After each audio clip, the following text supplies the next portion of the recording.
그래서 검찰의 수사가 이제 너무너무 중요한데, 자, 아까 말씀하셨던 국헌문란에 대한 여러 가지 사항들을 하나하나 확인하는 그 과정에서 새로운 증거가 나올 거고 진술과 정언이 있을 거란 말이에요.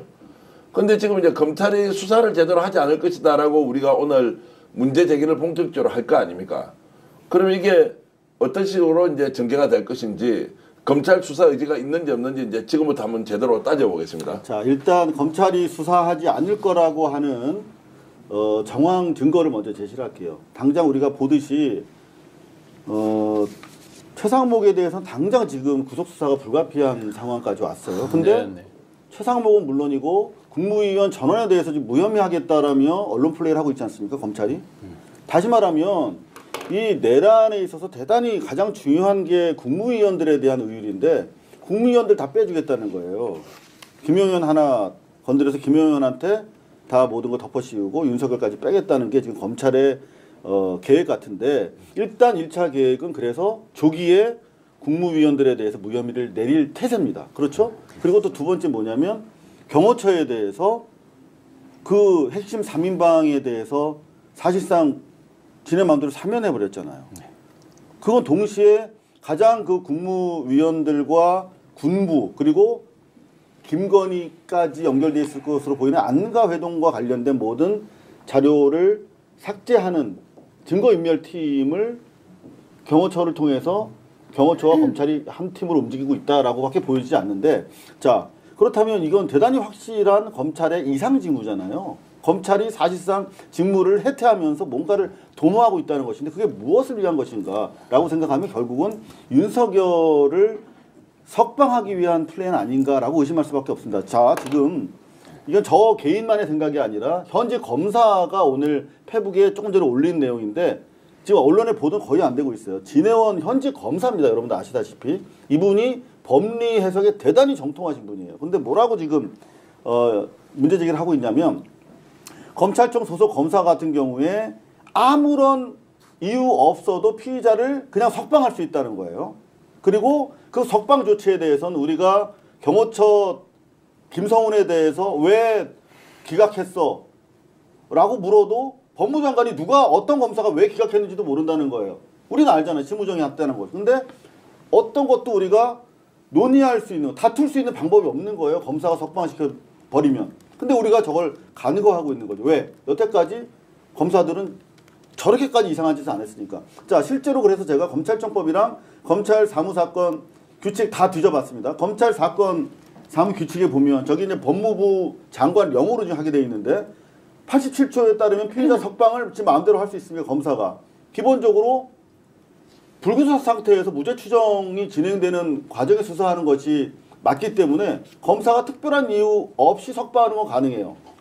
이유가 있어야 구속하는 것이 필요하시듯이. 그래서 87조에 검사가 마음대로 자의적으로 판단해서 석방할 수 있고 그리고 141조에 보면은 석방 지휘서를 검사가 작성해가지고 이감 지휘서와 함께 이성 지휘서를 해당 기관 그냥 저 구치소로 보내면 바로 이 절차 없이 석방해야 되고 석방을 다툴 수 없게 된다. 자, 그런데 중요한 건 뭐냐면 이제 알았잖아요. 우리가 검찰이 마음대로 석방할 수 있다는 것을. 근데 중요한 건 뭡니까? 공수처에 있어, 신병이. 자, 그러면 공수처는 지금 28일까지 더 데리고 있을 수 있는데 이틀을 시간 벌었으니까 그 전에 상설특검이 통과돼 버리면 상설특검이 가져갈 수 있잖아요. 신병을. 네. 그러면 현 검찰이 손을 못 써. 그래서 오늘 최상목이가 뭐랬냐.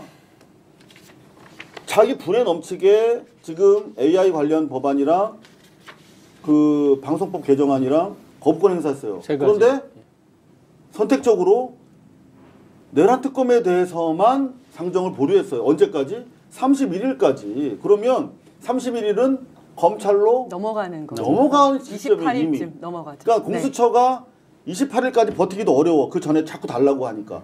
그래도 공수처가 매맞아가면서 버텼어. 그래도 31일이면 넘어갑니다. 그러면 그 이후에는 만약에 풀어줬어?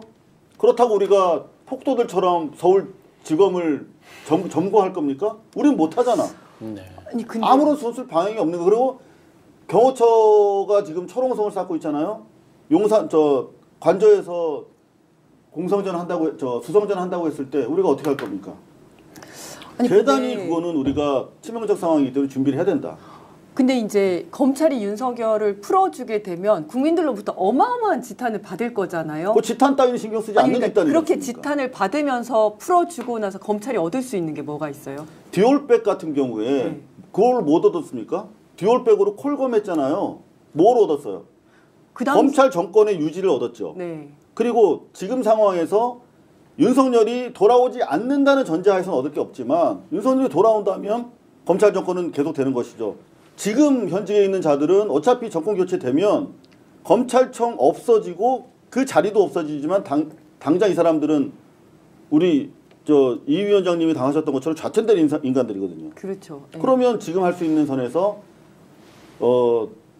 김성원이 풀어줬듯이 그리고 아무런 다툼을 허용하지 않고 있잖아요. 대한민국 사법 시스템은. 그렇게 갈 가능성이 대단히 높죠. 어제 오늘 그 뉴스에 나온 것만 봐도 명태균 거 같은 경우도 보시면 그 아예 가스레인지에 집어넣어서 뭐 폭파해라 등등등 전자레인지에 집어넣어서 폭파해라 뭐 등등등 황당하죠. 명태균 사건이 몇 개월을 대한민국을 뒤흔들었고 거기에 등장인물이 정말 버라이어티 하잖아요. 뭐 홍, 유, 이, 김, 뭐 박 수도 없이 나오는데 그럼에도 불구하고 11월 7일 날 윤석열이 대국민 담화를 하면서 가이드라인을 줬죠. 나는 본 적도 없고 들은 적도 없고 뭐 의뢰한 적도 없고 하고 딱 가이드라인을 주니까 거기서 큰일 났다.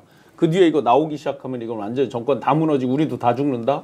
그러니까 거기서 전자레인지 놓고 폭파시키고 뭐 비밀번호를 몇 자리를 하고 막 이런 얘기가 나오죠. 하나도 눈치 따위 신경 안 쓰고 비난 따위 신경 안 쓰는 거죠. 지금 웬만한 뉴스에 사람들이 이제 놀라지 않아요. 상상 이상의 행동을 계속하고 있기 때문에 검찰에서 풀어줄 수도 있다라고 하는 것은 이 사안의 핵심이 윤석열이 아니고 윤석열을 옹호하는 사람이 일종의 집단범죄 같은 걸 벌이고 있는 것이다라는 이야기도 이제 많습니다. 네. 어떻습니까? 저게 검찰이 진짜 풀어줄 수도 있다라는 생각이 좀 드십니까? 저는 그렇게까지 상상하고 싶진 않고요. 이미 너무나 많은 죄를 저질렀어요. 그러니까 윤석열이가 비상계엄을 하고 그 이후에 현재까지 한 행태 그리고 최상목의 모습 그리고 얼마 전에 벌어졌던 그 서부법원의 그런 그 난동 사건 이런 것들을 국민들이 실시간으로 다 보았는데 이것을 그렇게 쉽게 이 상황이 이렇게 넘어갈 거를 보지는 않고요. 저는 서부법원의 폭행 난동 사건을 보면서 지금 이 시기에 이런 상황이 어떻게 있을 수 있는가. 저는 80년대 저도 학생운동을 했지만 그 상황에서 학생운동을 하면서도 이 정도까지는 아니었거든요.